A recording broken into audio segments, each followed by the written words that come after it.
Good afternoon, ladies and gentlemen. On behalf of everybody else here on the platform and on behalf of Witold and Robert, I'd like to, and of course, the other organizations which are behind this conference, particularly generous hosts who we had a very pleasant dinner with last night. The Edinburgh Society, I think its name alone is a recommendation, but of course it turns out to be much more than that. I'd like to welcome you all, therefore. It's my pleasure to open this first session. Will give you a brief introduction to the topic, and then I will hand over to three very distinguished people to elucidate their different approaches to it. The speakers are in turn, and I will say a little about each of them now, so that at the end they will come up to the platform one by one without my further intervention. But James Orr, who is a professor of philosophy at Cambridge University, he is also a leading figure in the national conservative movement. He's been responsible for two extremely important conferences in London, and I think that since the national conservatism is only one element in the conservatism of Europe, it's nonetheless an extremely vigorous one at the moment, and I think his contribution will itself be a challenging one. Secondly, Juan Soto, a founder of Fortius. He is the head of international operations for Disenso, the think tank in Spain, which is, I think, one of the new institutional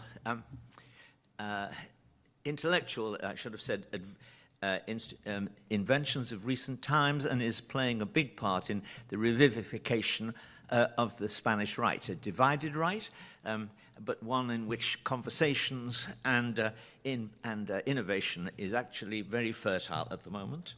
I would like, and this final speaker will be Ferenc Hörcher, a friend and colleague, who is the professor of politics at the Ludovika University of Public Service. He is also the author of a recent book on conservatism, which I will refer to in my own remarks.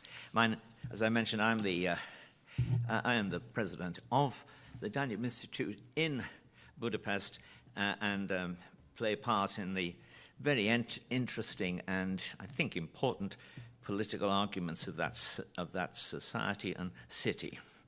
Now, I'll make a few preparatory remarks because this is a very wide topic. And although the topic is essentially European, I think if I have a comparative advantage in a debate on conservatism, it is that I have experience not merely of English conservatism or European conservatism, but conservatism on both sides of the Atlantic. And it is in America where I want to begin a brief overview of why conservative currently seems to be in dire straits. When the so-called new conservatism of Buckley and Russell Kirk emerged in the 50s, it came in for a great deal of wondering criticism. Could there be such a thing as a genuine conservatism in a nation so steeped in Lockean liberalism as the United States? And even if so, was this mixture of anti-communism, moral traditionalism, and libertarian economics worthy of the name of conservative even, and could it even hold together? This provoked an essay in the American Political Science Review in the 50s by Professor Samuel Huntington, a very distinguished, one of the most distinguished American public intellectuals from the 1950s right up to the turn of the century. He looked at four eruptions of conservative thought in history: the European reactions to the Reformation, to the French Revolution, and to the 19th century campaign for an extension of the franchise, and finally to the response of the slaveholding American South to the rise of abolitionism. And against these four examples of an emerging conservatism, he examined different theories of what conservatism was.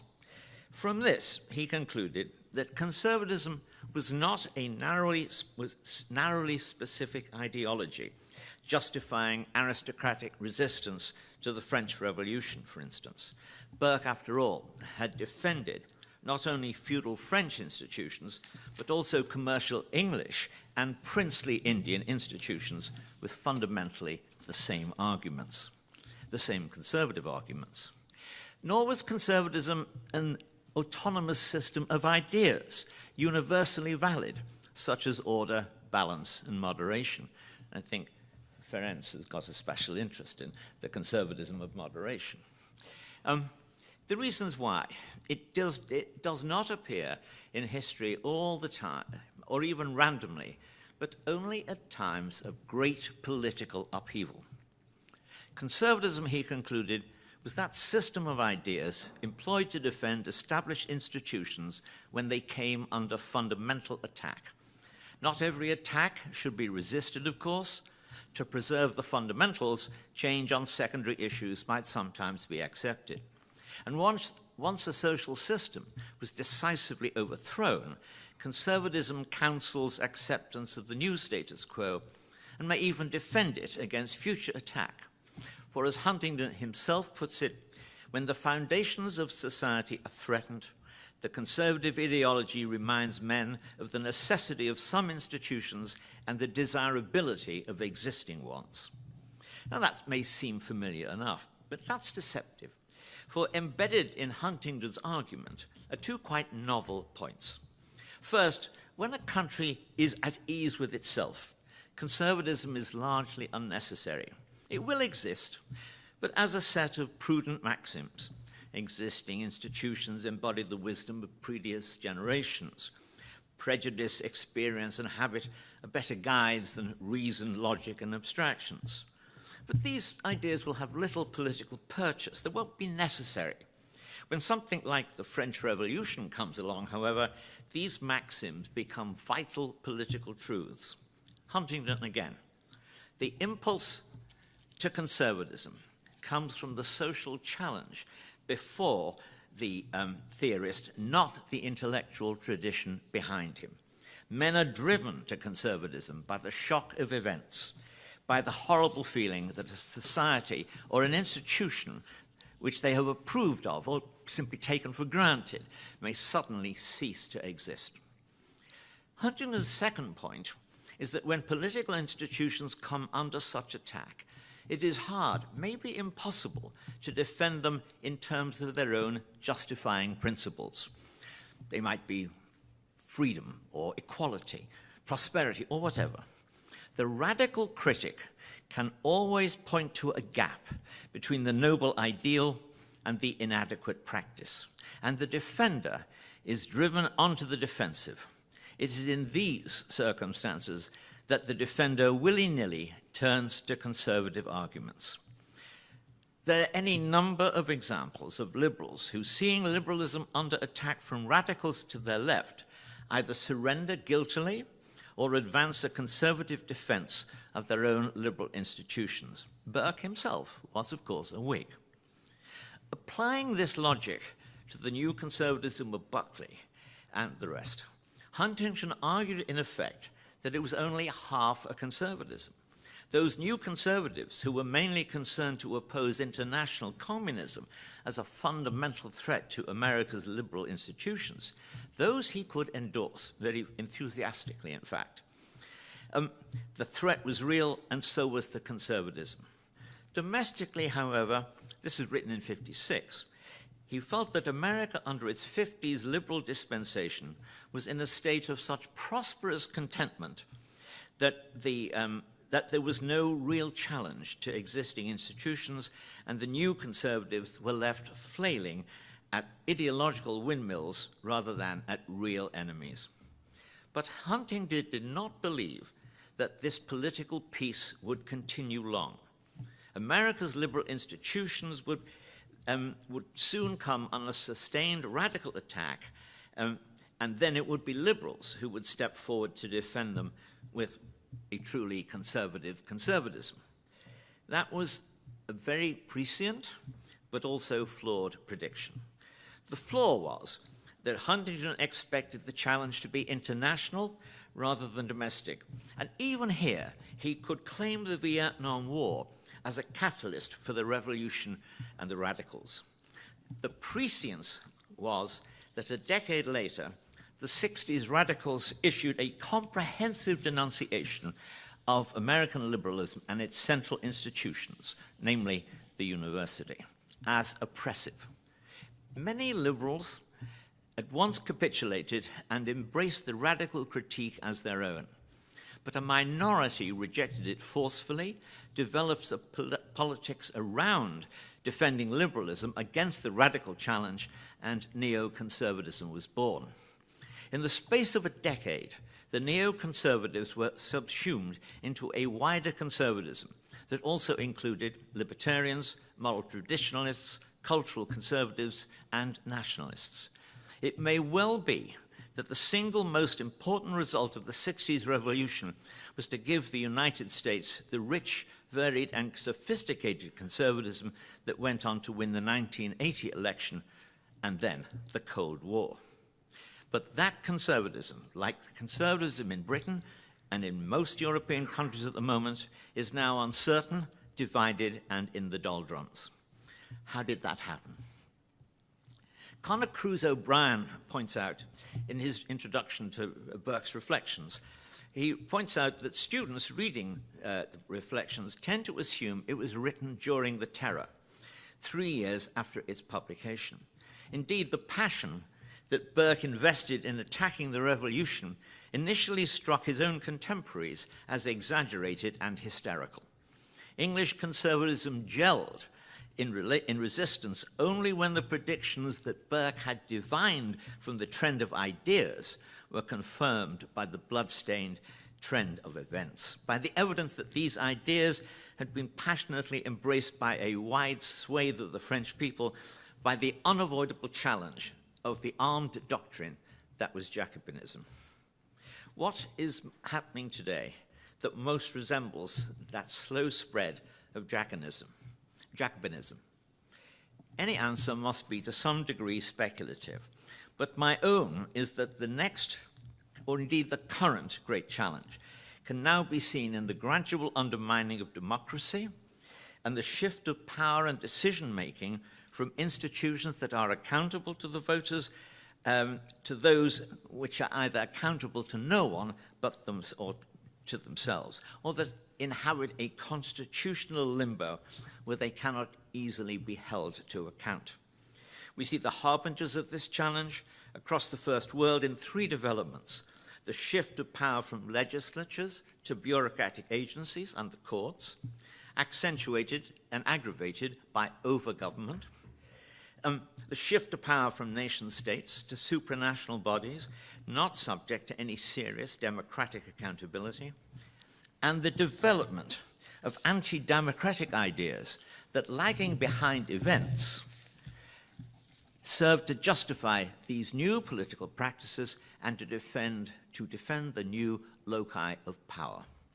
That last one, the self-consciously ideological opposition to the mild, contented, and broadly accepted democratic regime that emerged from the Cold War, is, I suppose, what we now call wokeness. Like Jacobinism, the various social, moral, and political ideas that more recently converged into wokeness, and they had spread quietly from 1989 to roughly, I would say, 2014 and 2016, through the universities, the media, most major cultural institutions, and finally into those areas of political life that are least accountable to the voters in democratic politics, namely those state and parastate institutions we call quangos, to European and global institutions, including the UN and the international courts, and finally through NGOs, that is to say, non-governmental institutions, most of which are nothing of the kind, but financed by government and used by government to implement government policy and to smooth the path to liberal reforms that may not have sufficient popular support to get there on their own. If you're looking for an absolutely classic example of that, the recent defeat of the 2 referendums in Ireland, which were recommended by, and indeed promoted by almost every NGO, and there are thousands of NGOs in Ireland, In fact, there are probably, one always thinks that everybody has an NGO in their back pocket if they choose to use it. But that was a very significant defeat.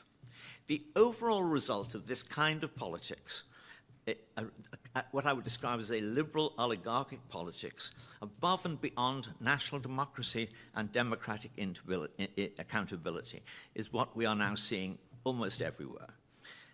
Everyone's favorite example, the promotion of mass immigration and multiculturalism through several election cycles in which the party manifestos by mostly conservative parties and popular votes indicated majority opposition to them, nonetheless did not result in any major change.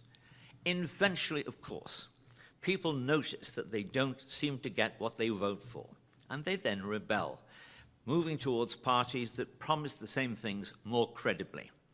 That happened then in 2014 with the rise of populist parties in the EU elections, and in 2016, more visibly, with Brexit and the election of Trump.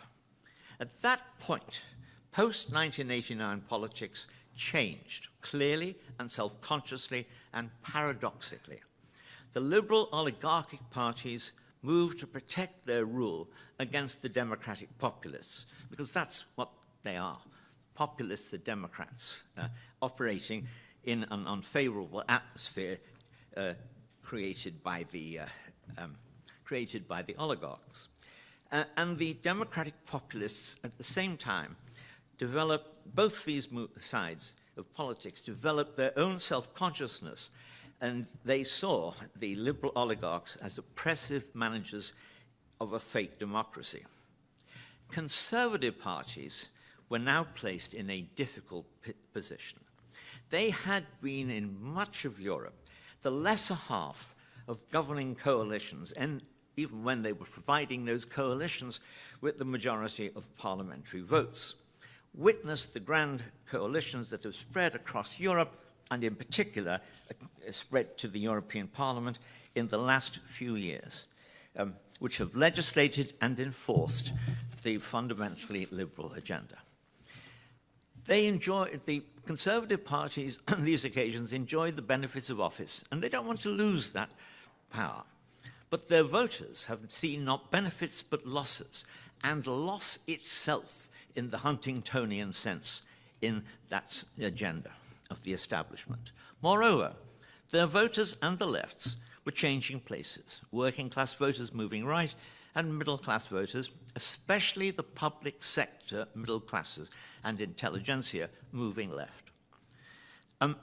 Both groups are in the meantime gradually developing a clearer view of their class interests and class loyalties, and that is beginning to redraw politics. These things are all difficult for mainstream conservative parties, which are therefore currently schizophrenic. Older conservatives in particular, for instance, George Will in America, or almost any political leader in Europe, have been slow to are used to thinking that conservatism is and should be a defense of elites against the mob.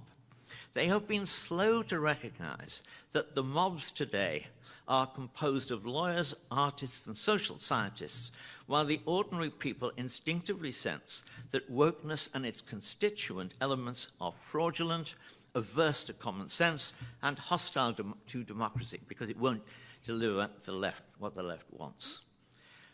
The conservative reluctance to side with the workers is gradually disappearing, as conservatives of all kinds cannot wish away the reality of wokeness, nor the electoral reality that voters, new and old, want a more vigorous politics of national sovereignty, family support, respect for national traditions, and moral and religious traditions, even when they are not particularly religious. They prefer those things over the leftism left over from communism. I should add to that, too, that the conservatives gradually, they also have been, in a sense, radicalized themselves by the reality that institutions like the National Trust, the British Museum and so on, are now effectively being turned into radical organizations. I said at the start that conservatism was the defense of the nation's institutions against fundamental attack. Today, the fundamental attack comes from wokeness and oligarchic left liberalism. Defending democracy and the national institutions which are founded in democracy is the only conservatism that will successfully oppose that kind of development. I sketch out that picture of the battlefield, and I now invite James Orr to give his account of how the battle is going and should go. Thank you. John, thank you very much indeed for that stunning synopsis of the battlefield. I feel there's not a great deal I can add to it, really, but I'm looking forward to exploring the themes that you've touched on so eloquently in your opening address, and indeed discussing those themes with you all in the course of this session, which I recall is titled, or the focus of our session, our opening session, appropriately, as Foundations of Conservatism. And as I was reflecting on this over the last few days, it struck me too that there is this sort of rather fruitful tension between the theme of foundations and the theme of the new direction. The umbrella organization, of course, and thank you very much indeed to Robert Tylett for all his hard work putting this together. We're always confronted as conservatives with this tension between drawing on the foundations but being alive to newness, recognizing, as Burke puts it so well, that a nation without the means of change is without the means of conservation. And I'm going to come and discuss that briefly, touch on that again in due course. So just in the few minutes that I have with you, I mean, the landscape that confronts us as conservatives is, as always, varied. There are many crises, I think even more opportunities, and nothing fills me with more optimism and hope for the future than being in a room full of people really on the young end of things who are willing to give up a few days and to think about these fundamental questions and how they can set themselves to the various challenges in their own nation states. But the crises are real, and they are many. All across the West, governments are increasingly adopting a form of authoritarianism, a kind of technocratic rule, a disdain for popular sovereignty, and refusal to accommodate any dissent at all. We see it in Canada and Scotland, for example, with the recent hate speech, so-called hate speech legislation. In Scotland, at least, well, in the UK, you can now be arrested for making a claim certainly in Scotland you can be arrested for making a claim that in England you could win damages from a university that didn't protect your right to say it. And we're seeing similar legislation opening up all across Europe. Things move. Left liberalism, as always, moves in this frightening lockstep. And one of the great values of conferences like these, of course, is that we can come together as conservatives, recognizing that we are conserving different things at different rates, but that we must operate and coordinate, work together, support each other as friends as much as possible. I remember so clearly, shortly after I arrived in Cambridge, this is the summer of 2020, May 2020, you will recall the tragic death of George Floyd, and I remember my shock that within 48 hours, colleagues were asking me about the skin color of philosophers on my undergraduate reading list. This was astonishing, the speed with which this ideology, the ideology that confronts us, moves, is like nothing else we have known before. I think maybe Soviet communism comes close, but really this is something that we are not really prepared for structurally. We are at a structural disadvantage as conservatives, and we need to think hard about how we overcome that. So what I'm going to do is draw on 5 principles that I take to be not exclusively foundational axioms. There are many others, but I'm deliberately going to draw on 4 or 5 that I think might make some of us at least a little bit uncomfortable. They are foundational, but fresh in the contemporary context. That is to say, fresh relative to the varieties of conservatism that Huntington so famous, and Buckley and others so famously chart in the 50s and onwards. So these 5, I'm going to talk just very briefly. You can encapsulate each of them in just to give you a word for each of the 5: nation, tradition, religion, passion, and finally friendship. These are the 5 sort of orchestrating principles I want to touch on in the minutes left to me. First of all, nation. I'm going to suggest that to be a conservative is to be a national conservative, or it is not to be a conservative at all. And I invoke here the ghost of Disraeli. I could invoke many others too. There is this phenomenon, this great tradition in the United Kingdom of one nation conservatism, which Disraeli originates, of course. But when I talk to self-described one nation conservatives in England, I find myself thinking that no nation conservatives might be a better designation because they are all, for the most, I mean, really, the overwhelming majority are enthralled to a kind of transnational, technocratic, managerial liberalism that does not put the interests of the nation above all else, does not put the interests of the nation first and foremost. And this creates, I think, great confusion and paralysis within our movement. I would much rather they left and joined the Labour Party or the Liberal Democrats than carried on, even with the shrunken size of the Tory parliamentary party. I'd rather that we just have a sort of a winnowing at some point and recognise this crucial distinction, the importance of nationhood being primary and being the organising horizon for our policy making and our practice. Second point, tradition. I'm a great fan of G.K. Chesterton and the great late Sir Roger Scruton, but I remember, time and again talking with Sir Roger and feeling that perhaps there was something a little dewy-eyed and nostalgic about his conservatism. I remember we were at a seminar discussing his book, England, an Elegy, which came out, a wonderful book. It came out about 20 years ago, and I said, isn't that a little bit wistful? Shouldn't we be looking for something a little bit more hopeful, something that could really rally the troops, could be a little bit more galvanizing vision of England's possibilities and future? And there was a pause, and he replied, I actually wanted to call it England, an Obituary, but my publishers wouldn't let me.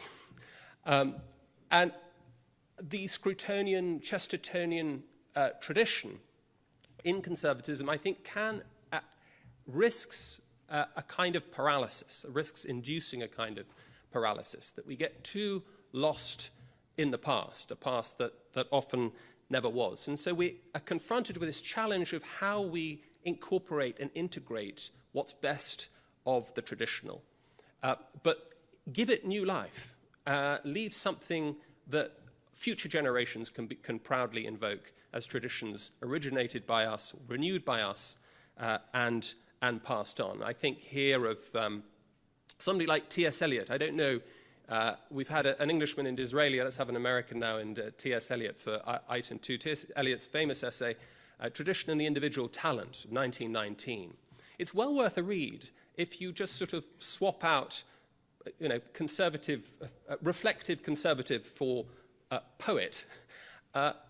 Eliot's arguments in that essay are striking because although they are articulated within the context of how to reflect upon literary tradition and literary criticism, I think they also give us some very good guidelines for how to think about tradition, not as something that is desiccated, not as something that we kind of cherish as a museum piece, but something that we can revivify, so that we can ensure that we are not worshipping ashes, but preserving fire, in that famous quote attributed to Mahler.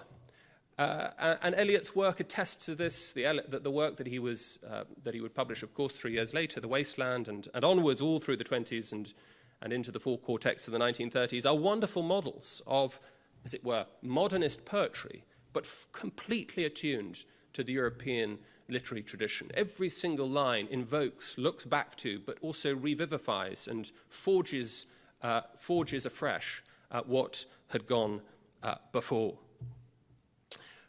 Third point, religion. This is always, of course, a delicate and difficult topic to touch on.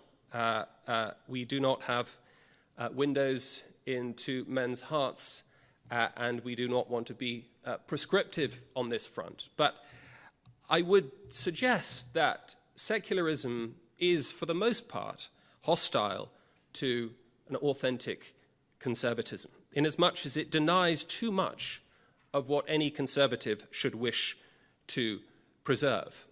Burke was right when he said, "We know, and more importantly, we feel inwardly, that religion is the basis of civil society, the source of all good, the source of all comfort. We know, and it is our pride to know, that man is by constitution a religious animal, and that atheism goes not only against reason, but against our instincts, and cannot be allowed to prevail." What are we to say on this tricky question of religion? Well, we are, certainly in the United Kingdom, coming very close to, if we haven't arrived at the point already, being a post-Christian society, just in terms of raw demographics. But I'm struck how far we have come from the high noon of the new atheism in 2005 and 2006. It is striking. I'm not saying that there's anything like a popular revival of Christianity in the United Kingdom, but there are, I would say, of late, I could point to at least a dozen figures, celebrities, intellectuals, politicians, who have committed not just to cultural Christianity, but to Christianity, confessional Christianity. And I think that phenomenon is to be explained in part because of a sense that the sense of disintegration and crisis in the West is attributable in ways that perhaps are not always easy to trace, as these things never are, to the collapse of a widespread commitment in a moral order and in the moral universe that went hand in glove with the Christian tradition. And it's important to remember that religion is one of the greatest sources of pre-political loyalty, pre-political passion. It's what stiffens the sinews. Yes, we all want to, for the most part, lower trade tariffs and income tax, but we're not going to die for those principles, and we're not going to devote our lives to them. And so we need to think very, very carefully about how we preserve our commitment to our ancient religious tradition. Not an easy task, not least because, at least in my own nation, we are, as a friend of mine says, the world's only left-wing theocracy. We have in the House of Lords in Westminster 27 bishops who, for the most part, I think the stats were done the other day, vote 95% in line in favour with the Labour Party, and almost never against it. It is the Labour Party at prayer.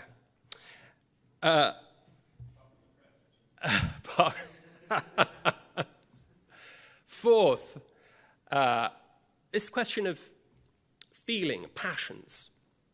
I want to suggest that, particularly at a conference like this, and with policy wonks and academics like me marching in and talking about theory and intellectual history, that this can make us forget that, as John says, it's really the monopoly of the other side, the other side that has a monopoly, as it were, on abstraction, theoretical speculation, and theory. You may have heard the phrase in the United States, who was it, the shock jock Ben Shapiro loves to say that facts don't care about your feelings. I think he's wrong, or at least if he's right, feelings care less about your facts than your facts care about your feelings. And it's very easy to forget that we are, as it were, driven by our passions at least as much as we are driven by reason. And here I invoke the shade of a Scotsman, David Hume. It is very tempting to think that the Humean condition is the human condition. It's easy to forget that if you're going to win big political arguments, you're going to win big elections, you're not going to be able to do it by argument alone. Man does not live by theory alone, and we need to think very hard about how we might excite the passions for virtue in our respective nations. That might be through a revivification of high culture. It may be thinking hard about engaging in the arts, popular arts, in media. It may be even putting one's hand to coming up with spicy memes. But anything that can transcend the dry, dusty quality of policy papers and can, as it were, summon up loyalty and feeling is something we need to think about. It's foundational, I think, to the conservative outlook, what John was talking about before, this sense of conservatism as a dispositional, as an attitude, as a stance, a particular stance upon the world, not really the outcome of extended deliberation and settled reflection, not hostile to it, not opposed to it, but upstream of it. Finally, fifthly, friendship. And friendship is the sort of cuddly term I'm going to give to an idea that comes from a less than cuddly philosopher, a German here to finish off with, Carl Schmitt, whose poisonous politics we all, I think, abhor, but whose central insight in his 1932, The Concept of the Political, is one that bears careful scrutiny. His diagnosis of liberalism is fundamentally a thesis that the political realm is one that should be free of any kind of conflict and tension.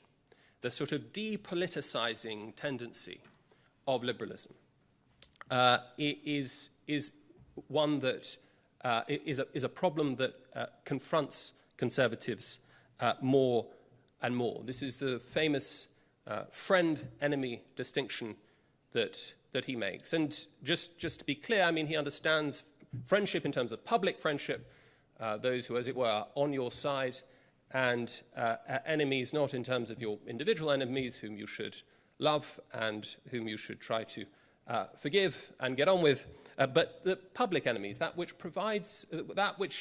confronts the polity as sovereign nation with threat, with a sort of a force of destabilization and chaos. And I've reflected on this as I've been teaching some of these texts in Cambridge, and I've reflected more and more over the last 2 or 3 years as to thinking through that heuristic. It seems to me, if you, for example, had suggested 5 years ago that I would be breaking bread with atheist, lesbian, feminist Marxists, not only breaking bread, but working with them, cheering them on from the sidelines in a particular policy battle, I'd have thought you were mad. But it so happens that on many, many issues, deep in the trenches in the British culture wars and policy battles, I've forged the most extraordinary friendships. Friendships that entirely transcend the left-right divide, whether it's on the climate debate or the migration debate or the trans debate. And so I think operating with this distinction is not some sort of recipe for kind of sinister politics, but is actually it helps us to clarify and to understand better who is really on our side, who we should forge coalitions with. And the answer to that may be surprising. I opened with the observation that some one-nation conservatives didn't seem to be terribly interested in national sovereignty and putting the national interests above all else. And of course, one has affection for them individually, but they should probably be classified, as it were, in the public sense, as being on the enemy side of the ledger, the opposition, as it were. So that is something that is not always comfortable to think about, but I find there's perhaps a new heuristic, a more realist heuristic, that we ought to operate with and think carefully about. That's more than enough for me for now. Thank you all for listening. I hope we can look forward to discussing those points and others in due course.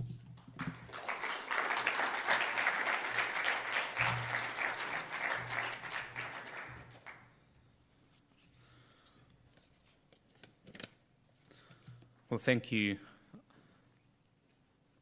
to all of you for being here. Thank you for the Edmund Burke Institute and New Direction for the invitation.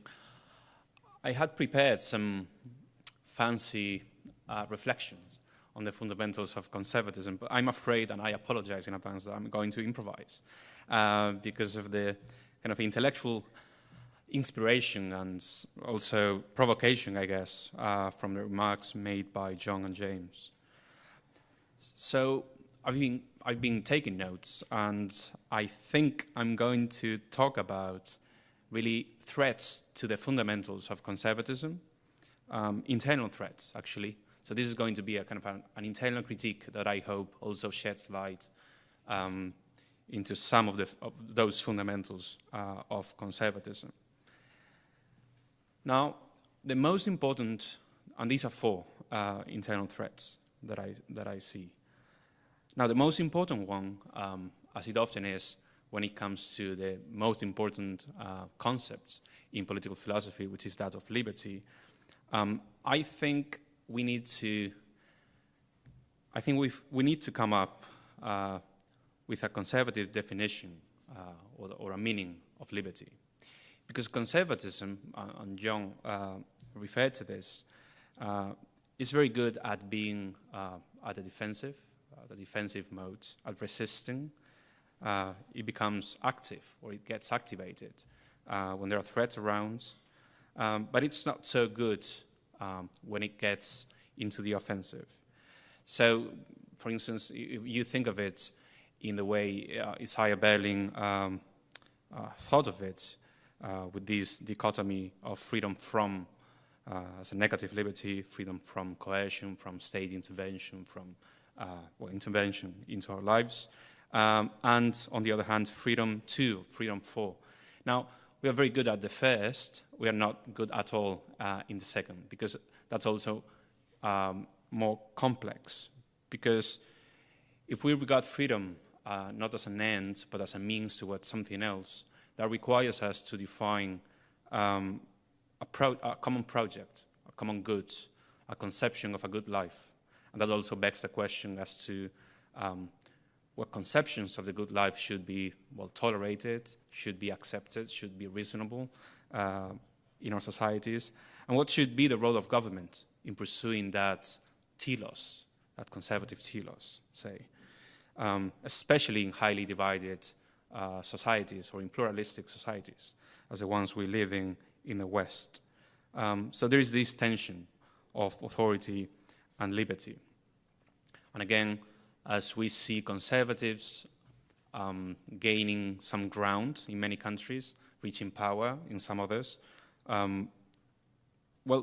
they see themselves confronted with this question of to what extent can we do, say, what the left has done for nearly 80 years, which is institutional capture and the complete disregard, and rightly so, because it's an impossible condition, disregard the so-called liberal neutrality, or whether they should try to contribute to that type of neutrality and enable diverging views on liberty among the citizenry. The other thing that I wanted to touch on is pertaining this notion of, you mentioned the Israelis' one nation conservatism. Now, I think there is a tension, or there's a growing tension between national conservatism and international conservatism. So there are many allegiances, obviously, but if we regard conservatism as a national conservative stance on things, there is this tension that needs to be reconciled to some extent because of the growing international conservative network that we find ourselves being a part of today. Because in some cases, I see ideological standpoints being put before national interests. That second issue brings me to a third one, which is on the very definition of conservatism. Now, John referred to this as an attitude, can also be defined on Scrutonian terms as a way of life. However, we define it, and it's not an easy task, it nevertheless is an incomplete ethics. We can look at it as a political philosophy or as an incomplete ethics, but not as an ideology, insofar as it doesn't inform every aspect of our lives, or it shouldn't. And we risk in this, again, offensive conservatism is experiencing over the past few years, also with the advent of the national populist movements across the West, also with the so-called post-liberal takeover of conservatism. We risk have conservatism become an ideology, which I don't think it's helpful in this already super polarized political ecosystem. I would agree with James, obviously, that passion is fundamental, is one of the fundamentals of conservatism.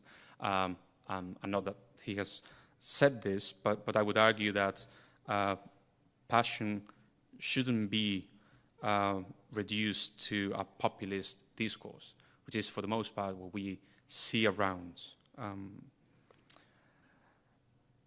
The fourth point I wanted to make is that, in my opinion, and this also has something to do with one nation conservatism, perhaps we hold, when we speak of conservatism, myself included, we hold a rather Anglo-centric view on conservatism. I would argue that, when Kirk speaks of the genealogy of conservatism, he mentions a few cities: Jerusalem, Athens, Rome, and London and Philadelphia. But I think there are some missing cities. Coming from Spain, I cannot avoid but mentioning Salamanca before London and before Philadelphia. And I think that there are also a constellation of minor traditions in continental Europe, minor when it comes to the impact they've had in terms of sheer value and in terms of geographical reach. And I think an Anglo-centric view of conservatism is limited, and it's not sufficient to bear the burden of the Western project, so to speak. And it would do well in including all the other traditions, some of which have a very different problem. So that the Anglo-Saxon tradition is, for instance, is masterful at this notion of negative freedom. But then that leads to some issues that need to be resolved. So, for instance, if we just regard freedom as an end in and of itself, we end up having total anarchy, because we end up with a primitive non-servium. I will not serve, because we end up with without any moral or political authority. Now, for instance, the Hispanic tradition will have an excess of authority. This Catholic-inspired tradition will have an excess of authority. So the moral and political authority is very clear, but perhaps there is less space for personal freedom. So I think we need to reconcile these two, again, authority and liberty. And particularly, again, in this time where we see conservatives reaching power, which is new in, well, virtually our lifetimes. So this is my provocation. I hope not so much as to have you, kick me out of the room. I'm happy to have a discussion, a debate on these things. Thank you so much for listening. Thank you.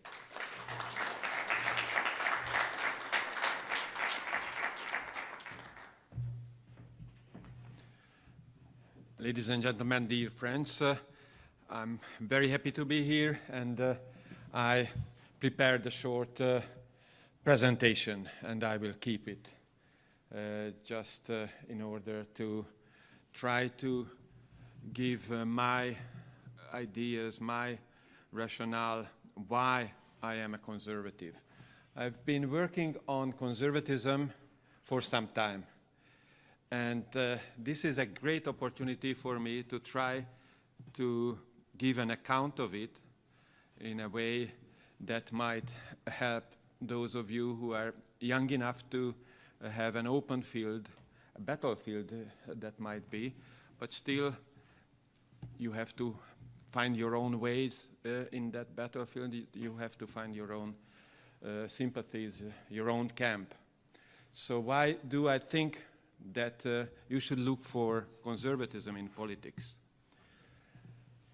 As you see, I start out from the cardinal virtues, because I think that politics is a field of practical activity where the cardinal virtues have a major role to play in order to keep our humane and still effective power to have an impact in that battlefield. So let's see the next slide, which will show you my favorite picture. It is a painting. I guess if we can turn on this one as well, because then my learned colleagues could also see what I'm talking about. This is a picture of Titian, which has the title, The Allegory of Prudence. And it's a mid-16th century painting presenting three faces, that of an old man, that of a middle-aged one, and a young one. And below those ones, there are three faces of three animals, a wolf, a lion, and a dog. And you might ask the question, what has it got to do with conservatism and politics, generally speaking? And the answer is that Titian, who was a Venetian artist, perhaps one of the most famous of his age, tried to answer some of the questions that came up in his own community in 16th century Venice. And he argues, as an old man by that time, in favor of the cardinal virtue of prudence. Why does he do so? Because he thinks that, in fact, you can only find your way in your life if you have that sort of practical rationality, which is identified as prudence by the ancients and also by the Christian tradition. Why? Because prudence has three faces. It has a face towards the past, towards the fundamentals, as both John and Jim mentioned. But it also has a face towards the present, confronting the actual situation on the battlefield, and also a face towards the future. And these are represented by the old man, the middle-aged one, and the young man. And all of that is needed in politics. That's the claim.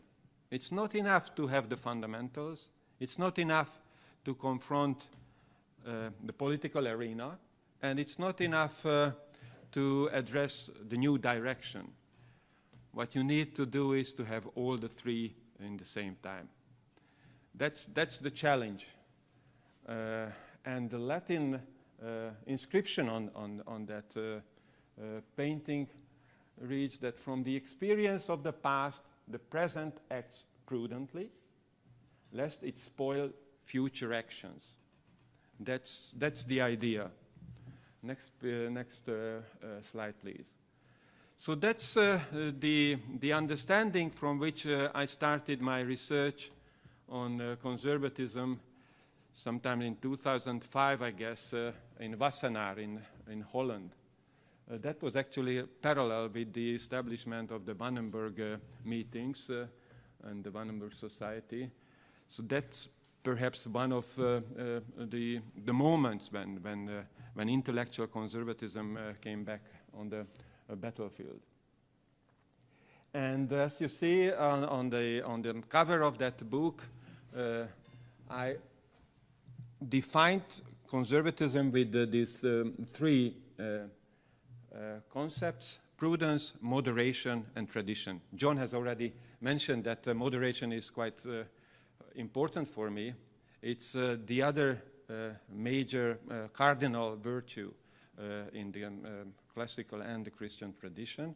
And my PhD addressed the issue of moderation in the context of the Scottish Enlightenment. I worked on it in Cambridge with Istvan Hont, and I think it's a crucial term that the Scots and Hume, who was already mentioned, found crucial. And in that book, I have got two claims. One is that, as mentioned, politics is a very dangerous field. You have to look around in all directions, towards the past, towards the present, and the future. Why? Because you have got serious constraints there. You have got an agency constraint. You are not a Superman. You have got temporal constraints. You will very soon die. And you have got a knowledge and epistemological constraints. You do not know everything. And you still have to decide. These are the constraints. But the other point that I try to make, that you have got resources. And that will help you to address those challenges. As an individual, you can have the right habits, and based on the right habits, you can establish a character which will enable you to address whatever situation comes. And you can always trust that it will be the worst possible one. That's what conservatives try to address. And if you have got the character, you can confront that. But you are not alone in your struggle. You are part of a community.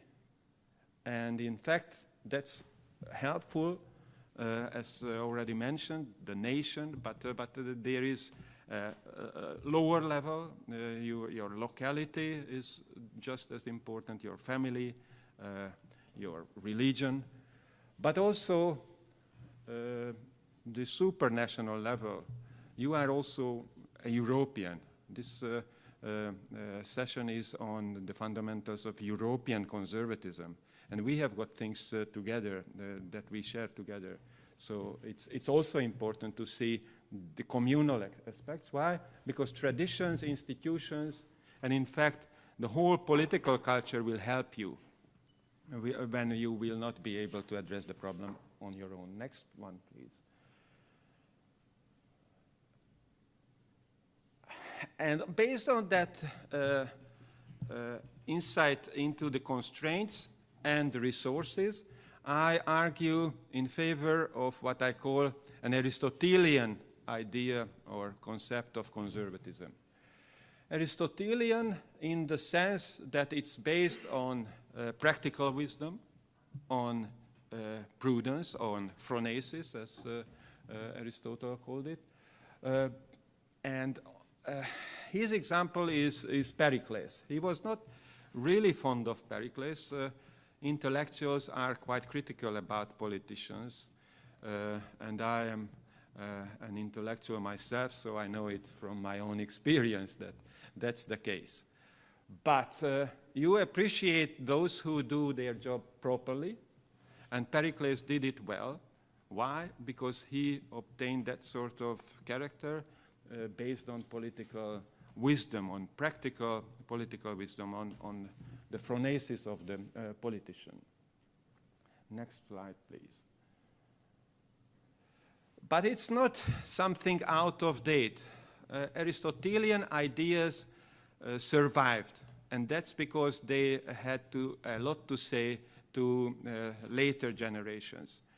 And my example, just in order to save time, is a 20th century German thinker by the name of Joseph Pieper, who wrote 4 different essays on the cardinal virtues and 3 essays on the theological virtues as well.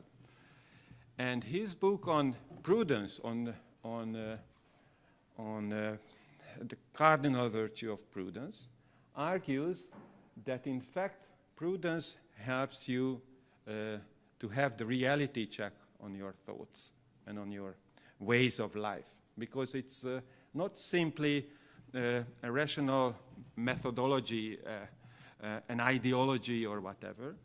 It helps you to lead to the practical syllogism that Aristotle mentions in the Nicomachean Ethics. It helps you to act properly as much as possible in your situation with the constraints and with the resources that you have. Next slide, please. So let me finish with 2 slides, one about underestimated issues in the political discourse, I think are crucial. Oikophilia is a concept that perhaps the most important contemporary British philosopher Roger Scruton mentions and created and elaborated. Oikophilia, or the love of place, or love of home, perhaps one can also say. I think that's a crucial thing, and I have a lot to say about it in my book entitled Art and Politics in Roger Scruton's Conservative Philosophy. So I will save time again. Subsidiarity, that's the second concept, which is underestimated, I argue, and which I think is crucial. We in Europe talk a lot about what to do together, and that's usually imagined as kind of a deductive rationality. Someone or some communities in the center will decide for us, and we will act them out. But subsidiarity means that, in fact, that's not the right way to do it. Because why? Because decisions need to be made on the lowest possible level, on the level of those who are concerned by the decision. And that's something that comes from the Catholic social teaching, and I think that we intellectual conservatives need to work on that. In fact, we need to work on all those terms, I think. The next one is civility.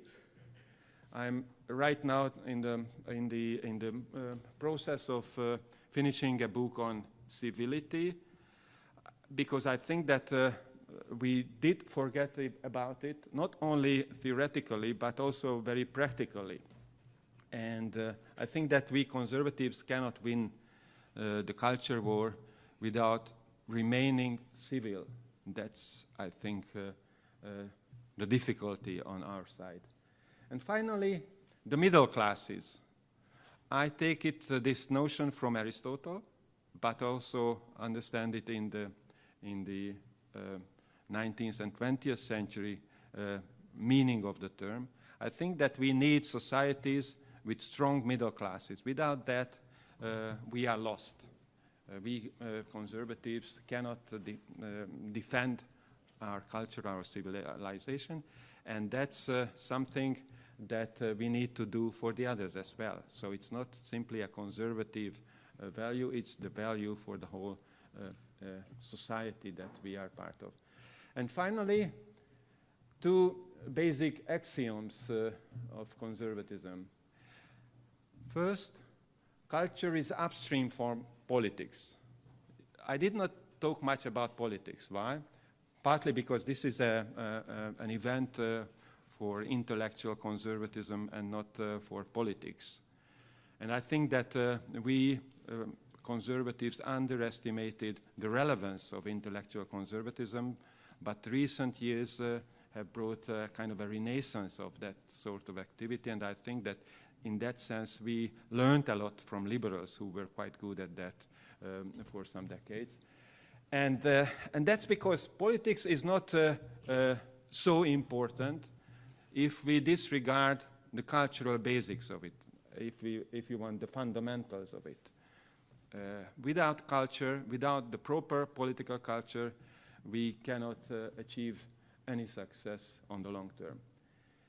And secondly, religion is upstream from culture.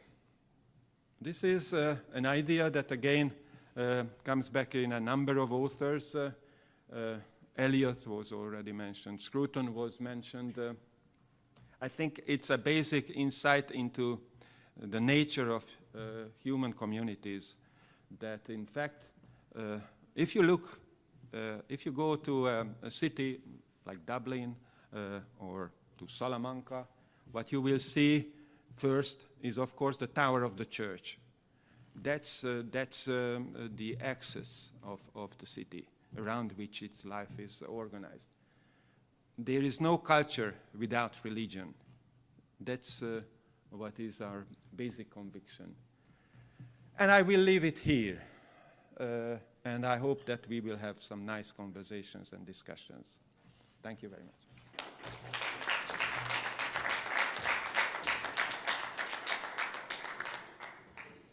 You hear me? You can? Okay, great. Thank you. We now, I think we have 15 minutes left, but if I could ask the organizers, since we started a bit late, maybe we could expand it by another 15 minutes. Well, I'll lay that out. Someone will perhaps tell them. I'm going to operate on that assumption. Well, first of all, I'm going to invite each of the speakers to respond to what the others have said, and I may ask a question too, and then I'm going to throw it open to all of you. The first thing I'm going to ask is James, we are in a country in which, though very different from Britain, is similar in one respect. That is to say, at the moment, its intellectual leaders and political leaders are, in a sense, at variance with a large section of the population. And that's, of course, I'm describing the way in which Catholicism has evaporated as a uniting factor in society. The same thing is true in England, with, I think, the addition that there is some evidence that the intellectual classes and the political classes actually very much dislike a large section of the population. And it seems to me that complicates everything, but it particularly complicates, and in both cases, it particularly complicates the way in which conservatism can reestablish itself and form the basis for a politics that unites people and that also unites its opponents with them as well. In other words, it has to be, as I think Reagan managed in America, to make the opposition feel, well, they were being decently treated. What would you like to think about that? Thank you, John. Yes, that's very insightful. And yes, I couldn't agree more. I mean, you're seeing parallels, despite the very different sort of constitutional characters of these different nations, Ireland, the United Kingdom, America, France, so on, Germany.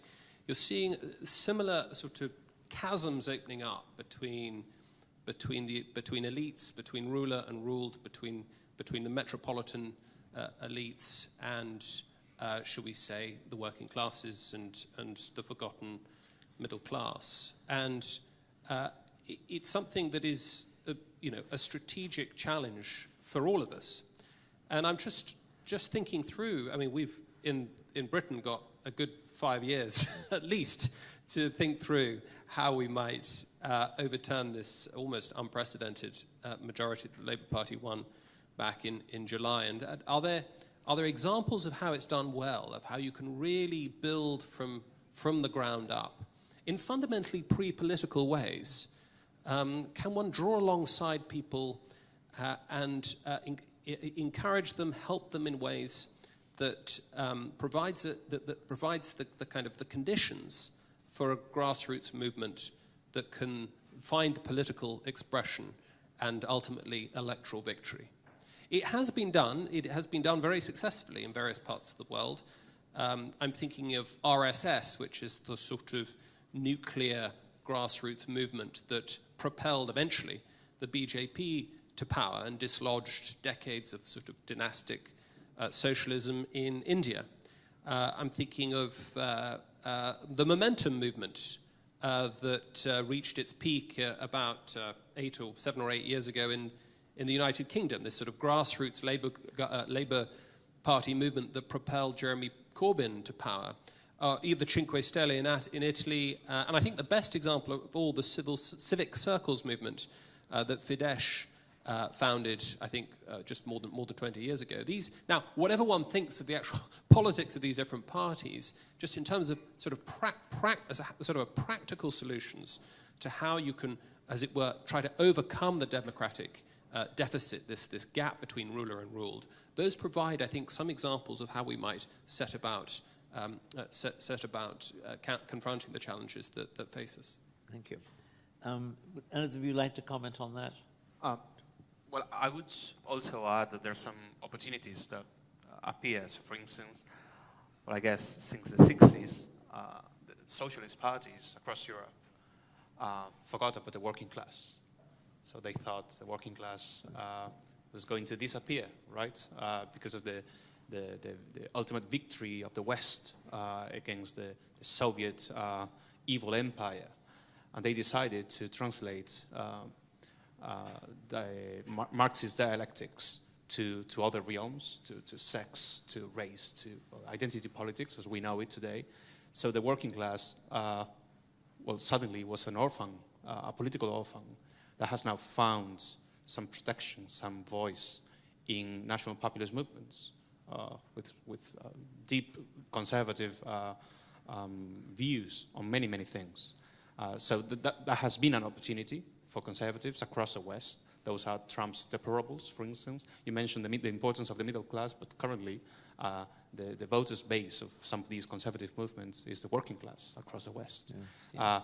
And that's an opportunity, but also a challenge, because again, when it comes to government intervention, when it comes to overreach, when it comes to authority, etc., there is a temptation of social protection. So it's a good thing on the one hand, but there is a temptation there on the other hand, because these working class, which is very much needed in light of the ruling elites that abuse them, they are in constant demand for social protection, etc. And conservatism might feel tempted to accommodate to those needs in a way that also undermines liberty. If Sure. I can also react on it as someone who, perhaps exceptionally in this room, was born and brought up in a communist country, and communism is a totalitarian regime. So in that sense, you always have to realize that the Marxist doctrines, they were already tried, and they failed brutally and in an inhuman manner. So all the ideologies of the rule of the working class should be dealt with carefully. On the other hand, actually it was the Marxist dogma itself that tried to oppose and use against each other workers and the middle classes, workers and the bourgeoisie, as they called it, workers and the intellectuals. And in that sense, again, we have to have those many-faced identity that characterizes the prudent man and a woman. We need to have, indeed, the ability to address the common sense worries of the common sense people, including the ordinary working class, blue-collar people. But we also need to address the middle class. We have to be able to give the opportunity for the working class to become a middle class. And we also need to address intellectuals. I mentioned that intellectuals are quite critical about politicians. And Jim mentioned, and John too, that politicians are sometimes afraid and often hate ordinary people, their voters, actually. So in that sense, I think that what needs to be stated, that indeed conservative politics has to address the worries of the academia, the worries of the cultural elite as well. Without them, we will not win. We need them on board. We shouldn't give them up for the liberals, for the left, for the woke ideology. Thank you. Perhaps I can now ask a particular question of Juan. Some years ago, I was visiting Spain, and at the conference, the very first session was everyone was non-Spanish there, so a Spanish sociologist gave an orientation talk about Spanish life and politics, which was a brilliant talk and very informative, and described the transformation of Spain to a modern country with any number of statistics showing improvement and so on. And at the end, someone in the audience said, "Oh, that's very, very interesting. When did these things happen?" And the man said, "Well, I'm a little embarrassed. Yes, they happened mainly under Franco." Now, as we know, modern Spain has passed on from Franco, but he did shape it very considerably. Yet at the same time, his legacy is a source of controversy, shame, and in a sense it dominates a lot, it distorts a lot of Spanish politics. How would you say a conservative, a successful conservatism can deal with this Franco's legacy, good and bad, in attaining a majority? Sure. This entire conference is already politically incorrect, so I might as well just answer the bloody question. So, well, that's precisely one of the tensions I was referring to earlier about authority and liberty and the definition of common goods. Now, this tension can be more easily resolved when you have a fairly homogeneous society. I don't know Hungary enough to say that it's a fairly homogeneous society compared to other countries, such as the UK or the US, for instance. Nevertheless, even in those fairly homogeneous societies, there are those dissenting voices, right? And that's increasingly the case across the West. So at the time in Spain, as a conservative, well, I mean, there is this phrase in Spanish that you hear very often from, in my case, my grandparents' generations, saying, under Franco, everything was beautiful, was so comfortable. Well, obviously, if you have this type of ideology, worldview, religion, etc., you live very comfortably, obviously. There's little space for dissenting voices. And actually, I think that's the challenge when we conservatives gain ground in politics and in the culture war. Are we going to push from a top-down perspective our conservative telos into our societies? Are we going to be moderate in doing so? Are we going to be tolerant? Because let us remember that tolerance is not, well, it's not a virtue in my mind, nor a conservative virtue, nor a Christian virtue. So tolerance, which is the peak of virtues and liberalism, right? Tolerance from the citizenry and neutrality from the institutions. Well, these are not virtues, right? So again, I cannot respond but by stating what I referred to earlier, which is this tension that needs to be resolved perhaps on a case-by-case basis. But yes, so Spain has a massive debt of gratitude to Franco in so many different aspects. Let us again remember that that Spain would have been otherwise a Soviet republic without a challenger, say in this case Franco. But again, what do we do with this tension between liberty and authority? And as we gain ground, we need to be able to respond. What do we want freedom for? Yeah. Because for the longest of times, we've just been okay with having freedom from, and that's simply not enough. Well, let me just follow up here, because when you said that tolerance is not a virtue of any kind, it's not a virtue, except in liberal theory. James nodded vigorously. I didn't see your reaction because I was looking in this direction. But can we make a distinction here in our political activities between the liberal virtue of tolerance, which is changed to something completely different, which is to say tolerance now in liberal thought is compelling you to agree or never to criticize something you think is morally wrong, because that offends and hurts the sensibilities of the people who believe that or practice it. That's certainly not the traditional toleration of earlier liberal thought. And since we might be the victims, which was simply to say tolerance was a recognition that you accepted the right of someone to hold a different point of view, however odious you felt it. It did not extend, of course, to behavior, and couldn't, but nonetheless it bled over to some degree. But now, we conservatives, don't we need the traditional liberal toleration? Because we find ourselves in the position of being told by authority again and again that we must not criticize things we dislike or opinions other people hold morally. We might suggest minor changes and so on. I think we may want that traditional toleration in order to preserve our political activities. Either of you like to respond?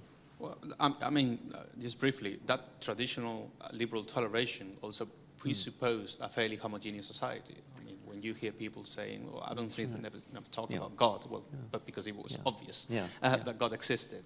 So the British society in the 18th century was much more homogeneous than it is today. So you cannot escape but the task of defining the boundaries of what's to be tolerated or what's reasonable. Very well. That's very interesting, because in England, I think it's fair to say, James, you'll tell me if I'm wrong, putting this question to you really, the problem that's specific to England here is that people are being told, I mean, the working class and a lot of people in the middle class too, feel that they are being told they cannot think and say certain things because it offends other people, many of whom have different religions and who are from other countries with different traditions. And I think the response of intellectuals is one thing, but the response of the ordinary English person faced with this is to say, hang on, this is my country, these are our values. We can't be told we can't say and think these things because of people who've arrived in the last 50 years. Now, I think from a common sense standpoint, I completely sympathize with that, but it is a grave tension in British society, and one which, under the present Labour government, seems likely to be aggravated rather than the reverse. What stance does conservatism as a political movement take on that issue? Well, thank you for both those sets of reflections. I mean, tolerance it strikes me as just self-evidently not a virtue, and I sometimes wonder whether its elevated status in the sort of moral hierarchy of liberalism just points to its moral agnosticism. toleration, of course, from Locke onwards, we recognize as a kind of negative protocol. It's a sort of, perhaps an enabling condition, very important enabling condition, especially as a people becomes more heterogeneous in their outlook and in their sort of fundamental dispositions. And I have similar suspicions about words like civility, kindness, niceness. You know, these are not bad things, but I sometimes wonder whether they are the sort of cardinal virtues of a society that is morally exhausted, or somehow where one is so much walking on eggshells and is in terror of cancellation that one doesn't want to advance any robust conception of the good. This is pure this is sort of the consequences of Rawlsian agnosticism. We're so nervous, the liberal is so nervous about trafficking in the public square in Rawls's words, fundamental, comprehensive conceptions of the good, that we end in a kind of, in a sort of fog of agnosticism. And we can't even use the language of the common good because we think to do so may be to offend some demographic silo. So it's an important structural problem for liberalism, and whatever we do as conservatives, we shouldn't inherit that problem. We should seek to differentiate ourselves from that tradition and search, hunt, and cherish the eternal values. Thanks. I'll pass that, and then I have a question for the audience. Yes, just because with tolerance, James suggests to discuss civility as well. Let me respond to that part. I think that, in fact, if you look at the term itself, civility, and where it comes from, it in fact says nothing much more than to be political. Civility comes from civitas, as politics come from the polis. So in that sense, what is required is not kindness at all. What is required in this conservative concept of civility is mere civility. It's actually the contrary expression of the idea of freedom of speech, because. Of course, tolerance is an exercise or a tool of censoring, because what it does is that you have to tolerate the other, i.e. you shouldn't talk. That's what it says. So it censors you. Yeah. And therefore, what we have to say is that we prefer, instead of the virtue or value of civility, of tolerance, we encourage and honor freedom of speech. That's mere civility. Yeah. You have to accept that we talk, and we have to accept that you talk too. That's the political, that's the civil thing to do. But of course, it's a much, the modern liberal is saying much more strictly, neither of you can say certain things because it might hurt the sensibilities of other groups. But that's because they want to control, you know. That's partly the way to control the language game. If you decide what can be said, then you control who can say that. That's also precisely why they've linked words with violence, so words as weapons, so that if free speech is, put in a similar kind of level as violence, then the appropriate response to certain speech is also a violent response. I have a question to put to you in a moment, but I want to ask the audience if there's someone from Ireland here who wants to comment on this, because unless I'm wrong, this is a very acute argument at the moment in Irish society, where what you have is, because of the immigration question in particular, but not solely about that, there is a desire to control speech. Am I wrong about this? Perhaps I am, but if I'm not, perhaps someone from Ireland would like to contribute some insight onto this. How is, yes, the gentleman in the middle there. Thank you. Peter Cattle, Brussels Signal, though I am originally Irish, as you can probably tell by the accent. Yes, obviously the hate speech bill is technically still going through the Dáil, which is the Irish Parliament. It's being championed by Justice Minister Helen McEntee, and it is largely on these principles. It would move Ireland from having one of the most liberal speech laws. We do technically have hate speech laws on the books, though they're hard to enforce, to one of the most draconian.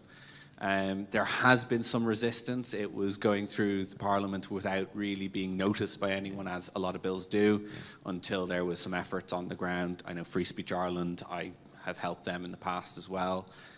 They've been doing a lot of work on it, and of course it got the attention of Elon Musk, which helped a lot.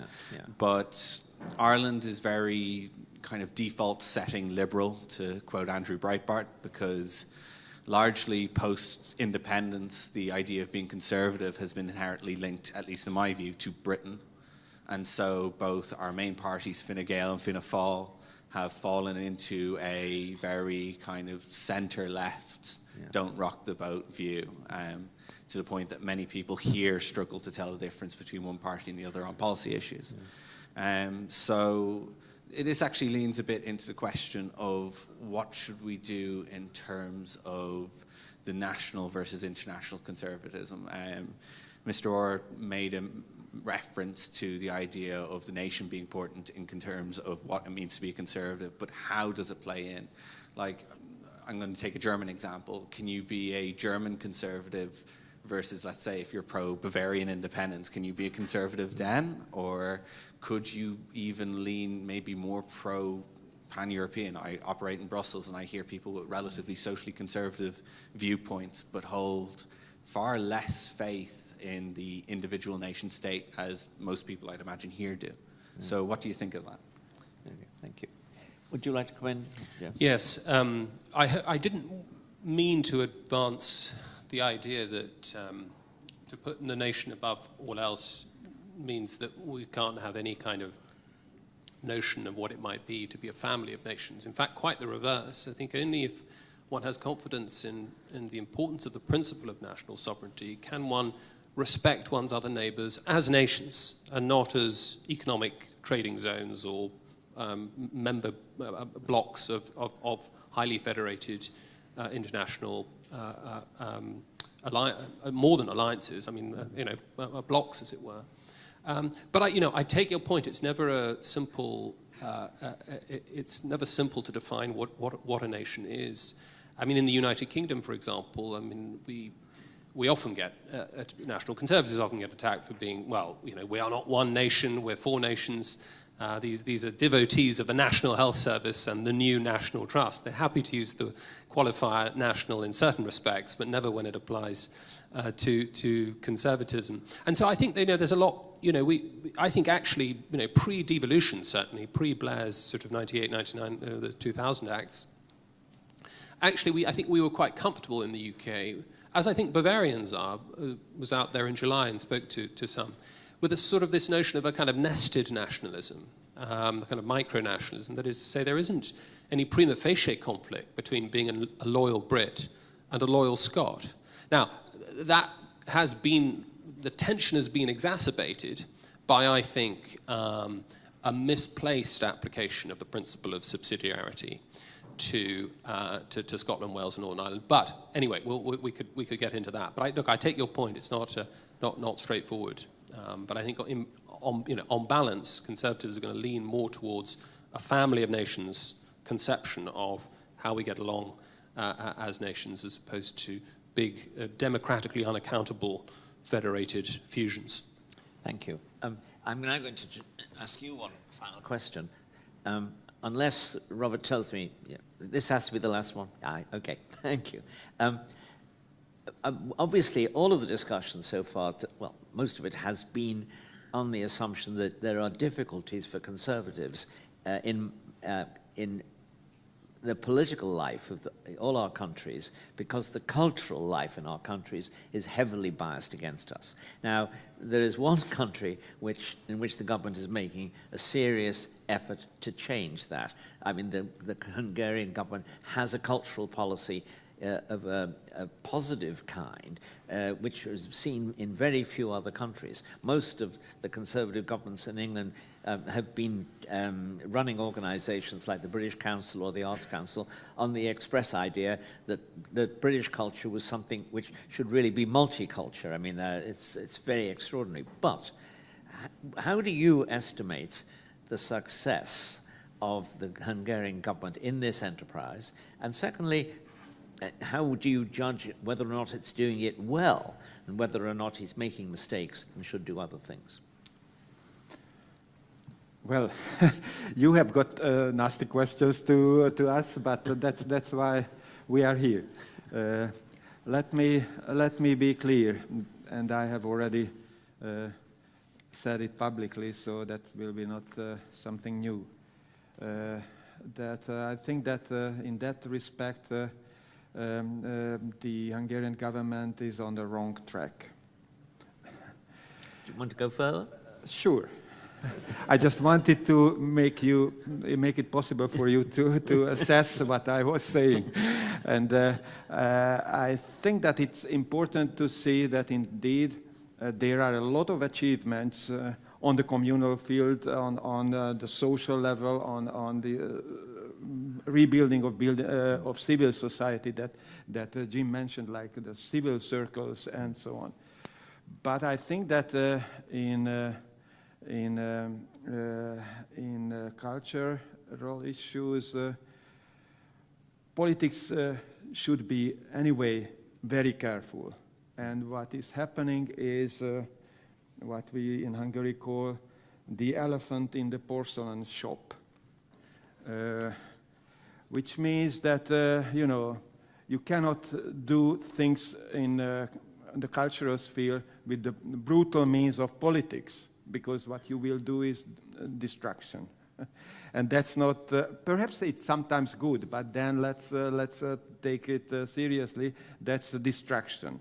And we are not in search of that. So I think that politics has very little to do there,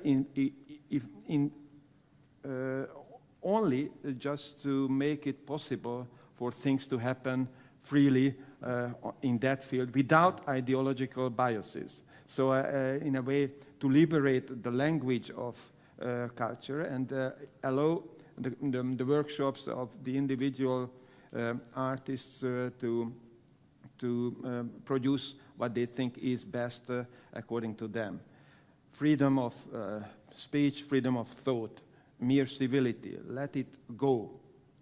And I think that in this respect, in fact, there is just, diplomacy coming in. There is a field where the Hungarian government went very well and very successfully, I think, and in that spirit that I described. And that's, of course, the family policy, where they did not intrude into the private rooms, as was the claim of the opposition and the critics. What they did was to change the climate about talking about the family and about the future of marriage and things like that. You allow people to do what they want. You give them the opportunity to do so, and they will do what they think is the rationale. We talked about it, that you have to trust the ordinary citizen, the ordinary common sense of the ordinary human beings. And I think that's needed in all those fields that we are talking about, in family policy, in social issues, and in culture as well. Unfortunately, this is only the beginning of a major debate. We have come to the point where we have to end. I think what you say is very wise. The only thing is, left-wing governments don't act on your principles, they act on the but that's because they are left-wing. That is right. I think, I mean, you seem to imply, and I would agree with that, with you, that therefore this is going to produce bad culture. Well, I think that's in a way true, but it doesn't seem to affect the way in which it doesn't prevent the society being distorted seriously. And there's a lot of awful culture being produced under this impulse, and yet it's not being received in a hostile way. It's treated as the wisdom of the ages. So I really think we have a big, big problem on our hands here. I can't speak what the situation is in Ireland. And I think in one respect, the Hungarian government has done something. I'm talking about the theatre and so on here. They have audiences up because I don't believe they're dictating the choice of plays or anything. Maybe they are. But in fact, what they have is a kind of very radical and interesting national theatre director. He may not be entirely to my taste, but he's allowed to do what he wants, I believe. And No, I think he is there because the government favors a Gramscian way of politics in culture, which is quite popular nowadays among conservative intellectuals. But I think Gramsci was not a conservative. Oh, he certainly wasn't. No. Anyway, but conservatives may have something to learn from him. This is something we have to really discuss at length. But anyway, thank you very much, ladies and gentlemen. It's been a very difficult panel to moderate, to be perfectly honest. but anyway, it's been very enjoyable for me, and I'm sure for you as well. Thank you.